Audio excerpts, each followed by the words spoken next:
Hello दोस्तों, अस्सलाम वालेकुम। उम्मीद है आप सब लोग खैरियत से होंगे। मैं मोहम्मद इकबाल, मेरे YouTube channel Iqbal study circle पर आपका इस्तकबाल है।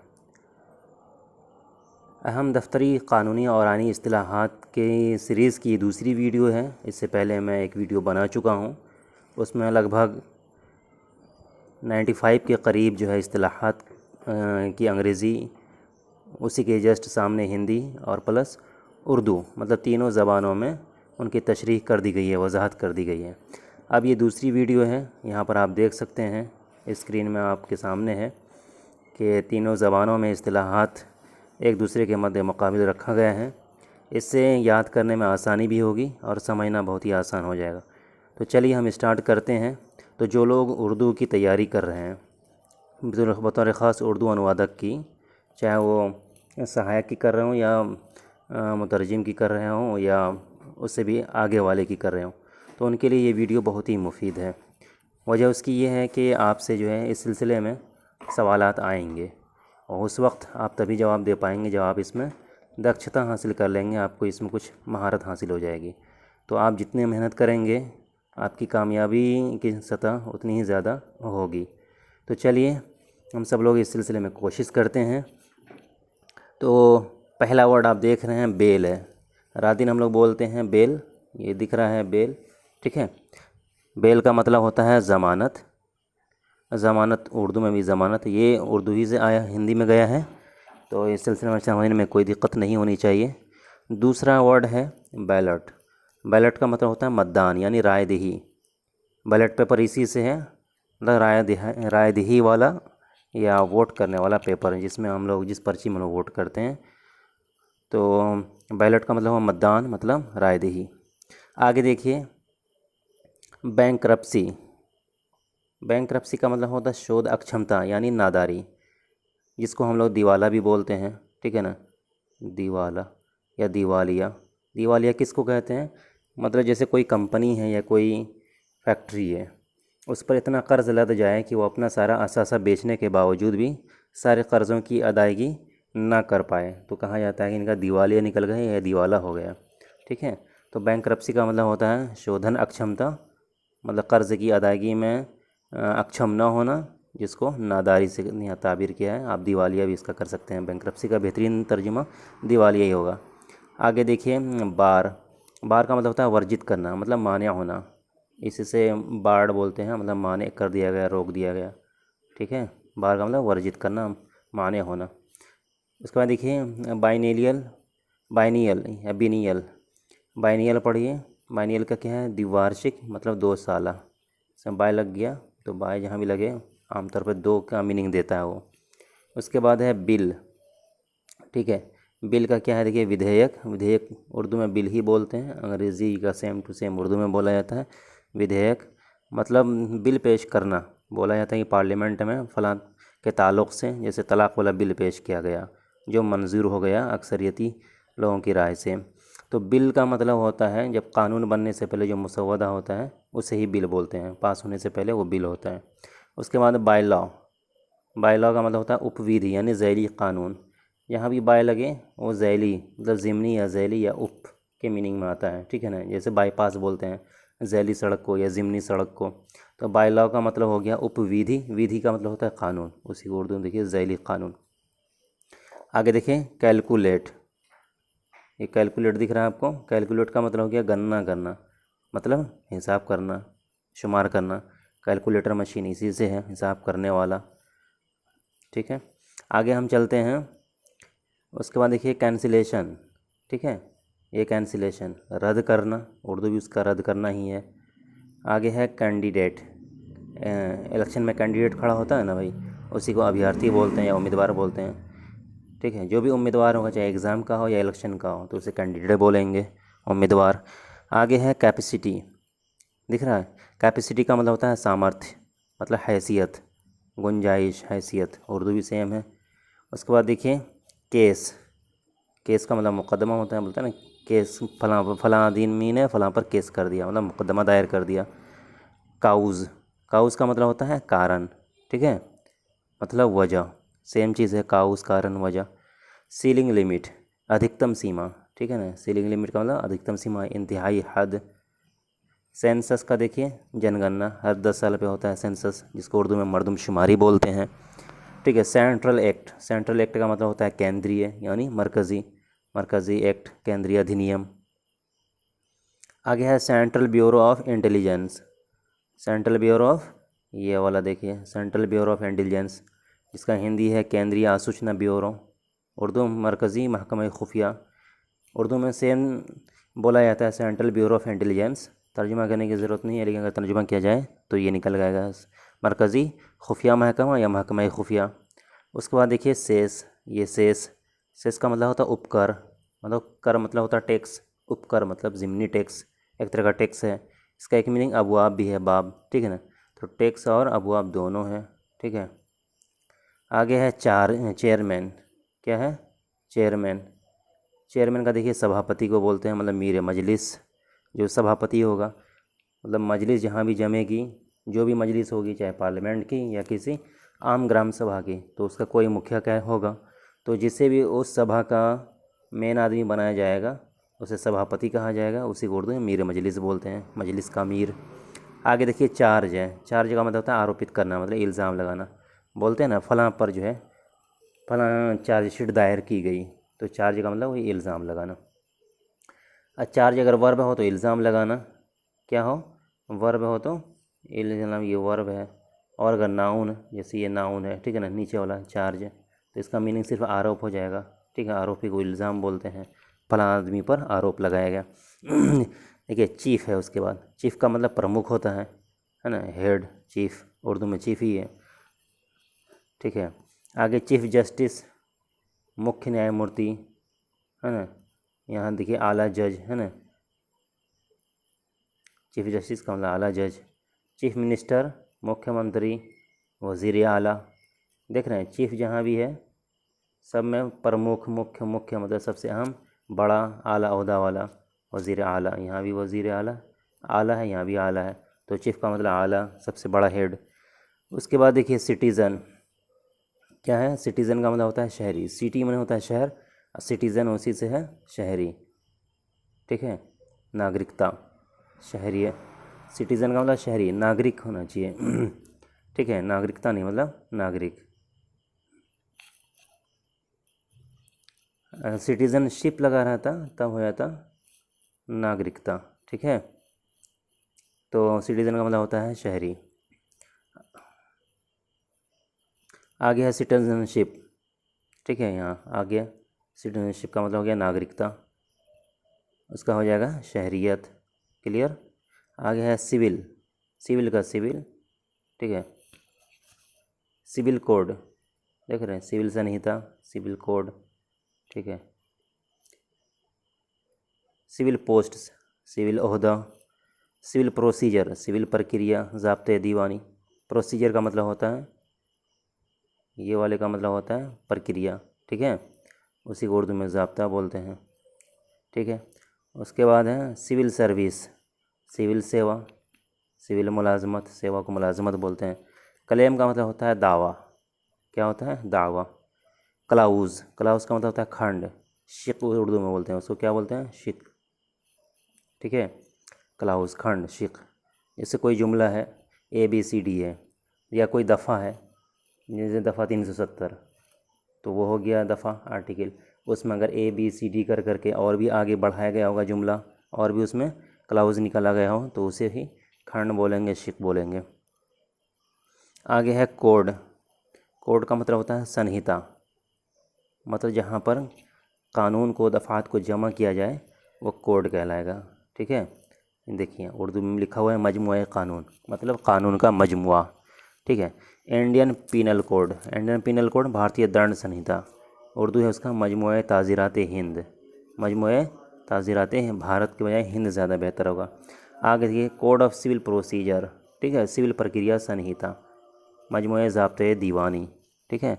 प्रोसीजर जहाँ भी है वो प्रक्रिया है, कोड जहाँ भी है वो संहिता है, यह कह लीजिए मजमुआ है। कोड मतलब होता है जमा करना। कोड ऑफ क्रिमिनल, दंड प्रक्रिया संहिता, मजमुआ ज़ाब्ते फौजदारी, ठीक है। कोड ऑफ क्रिमिनल प्रोसीजर, दंड प्रक्रिया संहिता, मजमूए ज़ाब्ते फ़ौजदारी।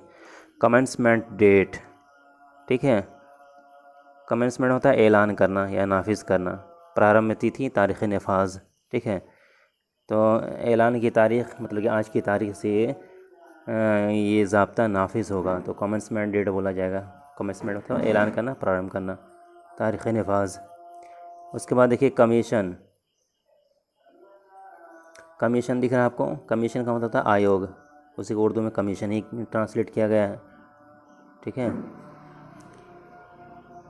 इलेक्शन कमीशन, निर्वाचन आयोग, इंतखाबी कमीशन। इलेक्शन कमीशन समझ रहे हैं, इलेक्शन कमीशन कहते हैं उस महकमे को जो इंतखाबात से मुताल्लिक़ ज़रूरी उमूर को अंजाम देता है, या कह लीजिए जो इलेक्शन करवाता है उसे इलेक्शन कमीशन बोलते हैं अंग्रेज़ी में, हिंदी में निर्वाचन आयोग, उर्दू में इंतखाबी कमीशन। आगे है जॉइंट कमीशन, संयुक्त आयोग, मुश्तरका कमीशन। जॉइंट का मीनिंग हो गया संयुक्त या मुश्तरका, ठीक है। उसके बाद है joint state public service commission, joint state public service commission, इसका हिंदी है संयुक्त राज्य लोक सेवा आयोग, मतलब मुश्तरका रियासती पब्लिक सर्विस कमीशन। क्लियर। आगे देखिए पब्लिक सर्विस कमीशन दिख रहा है, पब्लिक सर्विस कमीशन, लोक सेवा आयोग, पब्लिक सर्विस कमीशन, जैसे बीपीएससी हो गया, यूपीएससी हो गया, ये पब्लिक सर्विस कमीशन है ये सब। कमेटी, कमेटी का होता है समिति हिंदी में, उर्दू में कमेटी ही बोला जाता है। कंपेंसेटरी, प्रतिकारात्मक, मुआवजाना, मुआवजी। कंपेंसेशन का मतलब होता है मतलब बदला, कफ़ारा चुकाना, बदला देना, मुआवजा देना, वो कंपेंसेटरी बोलते हैं, मुआवजी। कम्पिटेंट, कम्पिटेंट का मतलब होता है सक्षम, मजाज, अहल। जैसे फ़लाँ आदमी फ़लाँ काम के लिए बिल्कुल कम्पिटेंट है, मतलब उसके लिए अहल है, वो आदमी उस काम को कर सकता है, उसको कम्पिटेंट बोलते हैं, ठीक है। उसके बाद है कंप्लेंट, कंप्लेंट का मतलब शिकायत, परिवाद, ये वाला, ठीक है, परिवाद देख रहे हैं। अब उसी का देखिए शिकायत है यहाँ पे। कंप्लायंस, कंप्लायंस का अनुपालन, तामील, तामील का मतलब हो गया जैसे कि कोर्ट ने कोई नोटिस भेजा किसी आदमी को कि आपको जो है 22 तारीख को गवाहों और सबूतों के साथ कोर्ट में हाज़िरी देनी है, तो जब वो मतलब लेटर उस आदमी के पास पहुंचा और उसने रिसीव कर लिया, तो उसको बोलेंगे कि उसने उसकी मतलब कि कोर्ट के आदेश की तामील की। तो कंप्लायंस का मतलब हो गया अनुपालन करना, तामील करना, मतलब बात को मान लेना। कंपोजिट कल्चर, कंपोजिट का मतलब होता है सामसिक, मतलब मिली जुली संस्कृति, कल्चर संस्कृति सकाफ़त, ठीक है। कंपोजिट कल्चर का मतलब होगा मिली जुली सकाफ़त, सामसिक संस्कृति। उसके बाद देखिए कंपोजिशन, संरचना, बनावट, ठीक है। कंपोजिशन का मतलब बनावट। कंपोजिशन का मतलब होता है मुश्तरक, मतलब कि कोई चीज़ जब हम बनाते हैं तो उसमें कई चीज़ें मिला करके बनाते हैं, कई चीज़ों और कई अज्जा के मिलने से कोई चीज़ बनती है, ठीक है। तो इसी वजह से कंपोजिशन का हिंदी हो गया संरचना, मतलब तश्कील देना, बनाना, उसी नाउन है तो बनावट कर दिया गया है। कंट्रोलर एंड ऑडिटर जनरल, ठीक है, controller, controller and auditor general, नियंत्रक महालेखा परीक्षक, इसका हिंदी उर्दू सेम सेम कर दिया गया है, कंट्रोलर और ऑडिटर जनरल। ये बहुत बड़ा पोस्ट है, भारत सरकार की तरफ से कोई अफसर तैनात किया जाता है जो सरकारी आमदनी और ख़र्च का ब्यौरा पेश करता है सालाना बेस पे। कंपलसरी एक्विजिशन, ठीक है, जबरी हुसूल, कंपलसरी में होता है जबरी, है ना, मजबूराना या जबरी। एक्विजिशन का मतलब होता है हुसूल, अर्जन करना, अनिवार्य अर्जन, देख लीजिए जबरी हुसूल, है ना। कंपलसरी का मतलब जबरी तौर पर, ज़ोर ज़बरदस्ती के साथ। एक्विजिशन का मतलब होता है हासिल करना, उसी को हिंदी में बोलते हैं अर्जन करना, अर्ज करना, हासिल करना, ठीक है, जबरी हुसूल। कंसंट्रेशन, संकेंद्रन, कंसंट्रेशन का मतलब होता है एक जगह जमा होना। कंसंट्रेट करना मतलब क्या बोलेंगे, इर्तिकाज़ करना, मरकूज़ करना। अब इसको मरकूज़ करना, इसका तर्जुमा कर लीजिए, कंसंट्रेट करना, फोकस करना, मरकूज़ करना, ठीक है ना। चलिए आगे। उसके बाद देखिए कंसेशन, मतलब रियायत, छूट को बोलते हैं कंसेशन। जैसे कि आप टिकट बनवाने जाते हैं, अगर आप स्टूडेंट हैं तो रेलवे आपको लगभग 40% जो है छूट देती है, तो उसको बोलते हैं कंसेशन, उसके लिए फॉर्म भरना पड़ता है। तो कंसेशन का मतलब हो गया रियायत, ठीक है ना, छूट। कंक्यूरेंस या कंक्रेंस, सहमति, मतलब इत्तेफाक राय, चंद लोग मिल करके अगर किसी को वोट कर दें या किसी पर सहमति जता दें तो उसको कंकरेंस बोलते हैं, इत्तेफाक राय। उसके बाद एक कंकरेंट लिस्ट, समवर्ती सूची, ठीक है, मुतवाज़ी फ़हरिस्त है। मुतवाज़ी फ़हरिस्त का मतलब है कि कोई एक फ़हरिस्त हो, उसके बिलमुकाबिल दूसरी फ़हरिस्त हो, या कोई हुक्मनामा हो। जैसे कि आप मिसाल के तौर पर एजुकेशन को ले लीजिए, तालीम को, शिक्षा को, ये जो है कंकरेंट लिस्ट में आती है। मतलब ये हुआ कि इस ताल्लुक़ से भारत सरकार और स्टेट गवर्नमेंट दोनों जो है रूल और ज़ाब्ता बना सकती है, दोनों तालीम पर फोकस कर सकती है। तो कंकरेंट लिस्ट, एजुकेशन जो है कंकरेंट लिस्ट में है, मुतवाज़ी फ़हरिस्त में, समवर्ती सूची में है, भारत सरकार की सूची में भी है और स्टेट गवर्नमेंट की सूची में भी है। आगे है कंडीशन। कंडीशन का मतलब शर्त, क्लियर। कंड्यूसिव, सहायक, मुआविन को कंड्यूसिव बोलते हैं, ठीक है ना, मुआविन को क्या बोलते हैं, कंड्यूसिव, या सहायक। आगे देखिए कंडक्ट, आचरण, जैसे कोड ऑफ कंडक्ट, आचार संहिता, ठीक है। कंडक्ट आचरण, ठीक है, उसी को रवैया बोलते हैं, अखलाक बोलते हैं, तौर तरीक़ा, कंडक्ट। कंडक्ट ऑफ बिजनेस, कार्य संचालन, तरीक़े कार, है ना, या उसूल बिजनेस इसको बोलते हैं। कंडक्ट ऑफ बिजनेस, कार्य संचालन, तरीक़े कार। बिजनेस में काम भी होता है, कार का मतलब भी काम होता है, ठीक है। कन्फर्मिटी विद, मतलब ये सिला विद के साथ इस्तेमाल होगा या इन के साथ, ठीक है। अनुरूप, के मुताबिक, कन्फर्मिटी के साथ विद लगेगा या इन लगेगा, इसका मीनिंग है के मुताबिक। कंसाइंस, कंसाइंस का मतलब होता है अंतःकरण, कंसाइंस का मतलब ज़मीर, ठीक है ना। कंसाइंस का मतलब शऊर, ज़मीर, जो आपके यहाँ अंदरून में है, जो आपको बताता है क्या चीज़ गलत है और क्या सही है, कंसाइंस, अंतःकरण। कंसिक्यूटिव, निरंतर, लगातार, मुतवातिर, लगातार को क्या बोलते हैं, मुतवातिर। कंसेंट का मतलब सहमति, सहमति का मतलब मंजूरी, मंजूरी। कंसिक्वेंशियल, परिणामिक, मतलब नतीजतन, कंसिक्वेंशियल का मतलब नतीजतन, इसको आप नतीजतन पढ़िए, ठीक है, नतीजतन, ठीक है। इसके बाद है कंसिस्टेंस, संगत, मुताबिक। तसलसल भी इसका एक मीनिंग है, क्या है इसका मीनिंग, तसलसल, ठीक है ना, कंसिस्टेंट का। आप देख लीजिए कॉन्स्टिट्यूएंसी, तो कॉन्स्टिट्यूएंसी का मतलब होगा निर्वाचन क्षेत्र, कॉन्स्टिट्यूएंसी, ठीक है ना, कॉन्स्टिट्यूएंसी निर्वाचन क्षेत्र मतलब इंतखाबी हलका। जैसे आपका कुछ होगा, जैसे मेरा निर्वाचन क्षेत्र 41 है, तो कॉन्स्टिट्यूएंसी मतलब निर्वाचन क्षेत्र, इंतखाबी हलका। आगे है कॉन्स्टिट्यूएंट असेंबली, कॉन्स्टिट्यूएंट असेंबली, संविधान सभा, आइन साज असेंबली, क्लियर। असेंबली तो समझ में आ रहा, कॉन्स्टिट्यूएंट्स मतलब संविधान, ठीक है, इसी से कॉन्स्टिट्यूशन है। उसके बाद है कॉन्स्टिट्यूट, गठित करना, कायम करना, ठीक है। कॉन्स्टिट्यूशन, संविधान, आइन, ठीक है। कंटेम्प्ट, अवमानना, ठीक है, तौहीन, जैसे कंटेम्प्ट ऑफ कोर्ट, कोर्ट की अवमानना, कोर्ट की तौहीन, तौहीन अदालत। उसके बाद है कंटेक्स्ट, संदर्भ, संदर्भ समझ में आता है, जैसे हम कभी कभी कोई बात करते हैं तो किसी चीज़ के कंटेक्स्ट में करते हैं, ठीक है ना, मतलब उस चीज़ को पस मंज़र में रखते हैं, फिर कोई बात बोलते हैं, तो इसको उर्दू में क्या बोलते हैं, सियाक़ इबारत।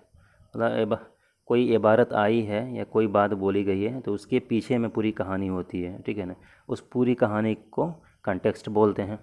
आगे है कंटिंजेंसी, क्या है कंटिंजेंसी, मतलब आकस्मिकता, इत्तेफाकी हालत, ठीक है, उसी से है कंटिंजेंसी फ़ंड, आकस्मिकता निधि, निधि का मतलब होता है फ़ंड, इत्तेफाकी मसारिफ़ फ़ंड, देख लीजिए, ठीक है। कंटिजेंसी का मतलब इत्तेफाकी, निधि या फ़ंड को बोलते हैं, फ़ंड बोलते हैं, मसारिफ़ बोलते हैं, ये मसारिफ़ फ़ंड, मसारिफ़ का मतलब तो खर्च करना, खर्च करने के लिए जो फ़ंड बनाया है, तो कंटिजेंसी फ़ंड मतलब इत्तेफाकी फ़ंड कह लीजिए आप। उसके बाद है कॉन्ट्रैक्ट, कॉन्ट्रैक्ट मतलब संविदा, बोलते हैं ना फलाने संविदा पर बहाली हुई है टीचरों की, संविदा का मतलब मुआहदा, एक मुआहदा होता है कि आपको 3 साल के लिए रखा जाएगा या इतना ही रकम पे रखा जाएगा, है ना, आप परमानेंट नहीं है बल्कि कॉन्ट्रैक्ट पे हैं, तो मुआहदा या कॉन्ट्रैक्ट उसी को बोलते हैं। आगे है कंट्रोल, मतलब नियंत्रण, ज़ेर इख्तियार, कंट्रोल का मतलब होता है कंट्रोल करना, ज़ेर इख्तियार लाना, काबू में लाना, कब्जे में लाना। आगे देखिए कन्विक्शन, मतलब दोष सिद्धि, इस बात जुर्म, सिद्धि का मतलब होता है साबित करना, ठीक है ना, उसी तो दोष सिद्धि का मतलब जुर्म को साबित करना, उर्दू में उसी को बोलते हैं जुर्म को साबित करना, या इस बात जुर्म है। आगे है कोऑर्डिनेशन। कोऑर्डिनेशन का मतलब होता है बाहमी रब्त, ठीक है। कोऑर्डिनेशन बाहमी रब्त, समन्वय, ठीक है। जैसे आप कोई काम करना चाह रहे हैं, आपने या आप कोई एनजीओ खोले, ठीक है ना, और उस एनजीओ में आपने कई लोगों को बहाल किया कि तुम फलां ज़िले में काम करना, तुम फलां ज़िले में, फलां ज़िले में, तो एक कोऑर्डिनेटर हम बहाल करेंगे या आप बहाल कीजिएगा, ताकि सारे कारकुनों के बीच वो एक रब्त बना सके। तो हम रब्त बनाने को क्या बोलते हैं? कोऑर्डिनेशन बोलते हैं। जो रब्त बनाए उसे कोऑर्डिनेटर बोलते हैं। आगे है कॉरपोरेशन, निगम। कॉरपोरेशन को कॉरपोरेशन ही बोल सकते हैं आप, मजलिस, ठीक है ना। कोरेस्पॉन्डिंग, तटस्थानी मतलब मुमासिल, ठीक है ना, मतलब उसी जैसा। आगे देखिए काउंसिल ऑफ मिनिस्टर्स, मंत्री परिषद, वज़ीरों की काउंसिल, ठीक है। काउंसिल का मतलब हो गया परिषद, मजलिस। Council of state court, Rajya Sabha न्यायालय, sorry council of states, Rajya Sabha, ठीक है, उर्दू में राज्यसभा ही यूज़ है। कोर्ट का मतलब न्यायालय, न्यायालय का मतलब अदालत। हाई कोर्ट का मतलब उच्च न्यायालय, अदालत आलिया, ठीक है। कोर्ट मार्शल, सेना की न्यायालय मतलब फ़ौजी अदालत, ठीक है। कोर्ट मार्शल का मतलब फ़ौजी अदालत। आगे देखिए कोर्ट ऑफ अपील, अपील न्यायालय, अपीलीय न्यायालय या अदालत अपील। कोर्ट ऑफ रिकॉर्ड, अभिलेख न्यायालय, नज़ीरी अदालत, जहाँ पर रिकॉर्ड कागज़ पत्तर जमा रहता है, ठीक है। आगे court of wards, court of wards मतलब प्रतिपाल्य अधिकरण, court of wards. Rent court, भाटक न्यायालय, अदालत है किरायाजात। रेंट, रेंट का मतलब होता है किराया, मतलब किराए से मुतालिक अगर कोई मामला आए तो रेंट कोर्ट में भेज दिया जाता है। रिवेन्यू कोर्ट, चुंगी वाला कोर्ट, राजस्व न्यायालय, ठीक है ना, रिवेन्यू से मुतालिक हो, यहाँ पे चुंगी या टैक्स जमा, टैक्स से मुतालिक अगर कोई मामला आए तो रिवेन्यू कोर्ट में भेज दिया जाता है, जिसको अदालत है माल उर्दू में कहा गया है। स्मॉल केसेस कोर्ट, लघुवाद न्यायालय, लघु का मतलब होता है छोटा, स्मॉल, ठीक है, उसी का उर्दू है अदालत खफीफ़ा, मतलब हल्के मामला, छोटे छोटे मामलात की अदालत। एक अब सबसे बड़ा है सुप्रीम कोर्ट, उच्चतम न्यायालय, उर्दू सुप्रीम कोर्ट यूज़ हो रहा है, इसको अदालत उलिया भी बोलते हैं, ठीक है ना, अदालत उलिया। आगे है क्राइम, क्राइम का मतलब अपराध, ठीक है, क्राइम का मतलब जुर्म, अपराध, ठीक है, क्राइम का मतलब अपराध, जुर्म। क्रिमिनल, क्राइम से क्रिमिनल, दांडिक, फौजदारी, ठीक है ना। तो क्रिमिनल मतलब कि मतलब दो तरह का कोर्ट होता है, एक होता है फौजदारी कोर्ट, एक होता है सिविल कोर्ट। फौजदारी कोर्ट जैसे जैसे आपने किसी का हाथ तोड़ दिया, आपने किसी को गोली चला दी, तो ये फौजदारी क्रिमिनल कोर्ट हो गया, ठीक है, या डाका डाल दिया, क्रिमिनल कोर्ट हो गया। अब जैसे ज़मीन के मामलात हैं तो ये सिविल कोर्ट में जाएगा, ठीक है। तो क्रिमिनल कोर्ट, ये क्रिमिनल का मतलब होता है दांडिक, फौजदारी। उसी से क्रिमिनल चार्ज, आपराधिक आरोप, फौजदारी इल्ज़ाम। क्रिमिनल प्रोसीडिंग, दांडिक कार्यवाही, फौजदारी कार्रवाई। कस्टम्स, सीमा शुल्क, ठीक है, कस्टम, जैसे आप किसी स्टेट के अंदर जाइएगा तो आपको बॉर्डर पे टैक्स देना होगा, वहाँ कस्टम ड्यूटी देनी पड़ती है, उसी को सीमा शुल्क बोलते हैं, उर्दू में कस्टम ड्यूटी ही बोला जाता है। या आप चुंगी बोल सकते हैं, क्या बोल सकते हैं? चुंगी। डिसेंट स्टैंडर्ड ऑफ लाइफ, शिष्ट जीवन स्तर, बेहतर मेयारी ज़िंदगी। डिसेंट का मतलब होता है बेहतर, आला, है ना। स्टैंडर्ड मतलब मेयारी, लाइफ मतलब ज़िंदगी, तो बेहतर मेयारी ज़िंदगी, आला दर्जे की ज़िंदगी। उसके बाद है डिक्लेरेशन, क्या है? डिक्लेरेशन, घोषणा, ठीक है। डिक्लेरेशन देखें, आप कोई फॉर्म भरते हैं तो नीचे में डिक्लेरेशन वाला पैराग्राफ रहता है कि मैं ऐलान करता हूँ कि मैंने जो कुछ भरा है अपनी मालूमात के हद तक बिल्कुल दुरुस्त है और गलत है, ये दुरुस्त है। अगर किसी तरह की भी गलती पाई जाए तो उचित कार्रवाई की जा सकती है। डेक्री, डेक्री का मतलब क्या होता है? एक तो डिग्री होता है, एक जो है फरमान, फैसला भी होता है। क्या होता है? फरमान, ठीक है ना, या फैसला, और डिग्री भी होता है, ठीक है। तो डिग्री का मतलब फरमान, फैसला, डिग्री। ओके ओके दोस्तों, आपने आज बहुत सारे अल्फाज की अंग्रेज़ी, हिंदी और उर्दू देखी। बहुत मुफीद मालूमात है ये, आप इसे याद कीजिए, ठीक है। एक लफ्ज़ बोलिए, फिर उसकी हिंदी बोलिए, फिर उसकी अंग्रेज़ी बोलिए, डिस्कशन कीजिए, ग्रुप में पढ़ाई कीजिए, ज़्यादा फ़ायदा होगा। ज़्यादा से ज़्यादा इस्तिलाहात को रटिए, ये हमेशा काम आने वाली चीज़ें हैं। आपको तीनों ज़बान की मालूमात हो जाएगी। और अगर आप मुतरजम बन जाते हैं, हमारी दुआ है कि आप मुतरजम बन जाइए, तो आपको ये इस्तिलाहात मौके मौके से काम आएंगी, क्योंकि ये अदालत और ऑफ़िस की ज़बान है, ऑफ़िस की इस्तिलाहात है। सुनने के लिए शुक्रिया। अगर पसंद आया हो तो लाइक कीजिए, और अगर आपने शेयर नहीं किया है तो चैनल को सब्सक्राइब कीजिए, बेल बटन दबा दीजिए, ताकि जैसे ही कोई वीडियो डाला जाए आप तक फ़ौरन पहुंच जाए। शुक्रिया। वस्सलाम।